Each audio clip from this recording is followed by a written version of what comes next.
Now, Damien Hirst is the world's richest living artist, but also one of the most controversial. The UK's first major exhibition of his work opens at Tate Modern this week.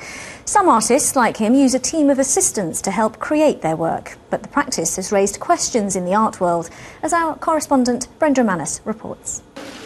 It was a press turnout worthy of a red carpet premiere. But this is Damien Hirst, celebrity artist and now the subject of a major retrospective at Tate Modern, which includes his signature installations and early works.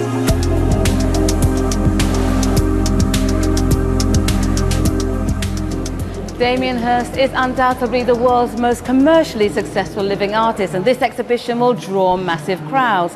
But he's not without his critics. There are some, for example, who would question whether this can be defined as art, and also his use of assistants.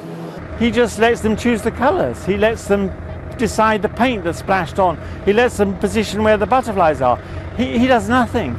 So when you're looking at a so-called Damien Hirst, you're not looking at anything he's done. You're looking at what they've done. Despite Julian Spalding's damning of Hirst, the maverick artist is not the first to use assistants. Chinese artist Ai Weiwei employed hundreds of people to paint his sunflower seeds for his installation. Andy Warhol had assistants who worked on his silk screens. Tracy Emin used blanket stitchers for her exhibits, and Leonardo da Vinci also employed assistants for some of his great works. And then go and see that show at Matt's gallery. London artist Gordon Cheung has worked with his assistant Jay for 3 years. It is important for me that when I'm making the work that I'm there involved with the mark making and you know, familiar with the creative process, if you like. Each artist has different sort of ideas and different ways of using their assistants.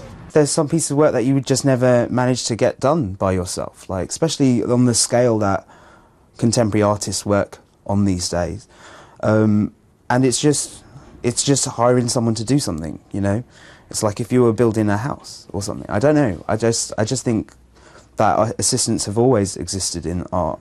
So, teamwork or otherwise, it seems it's the art that matters. Brenda Manus, BBC London News.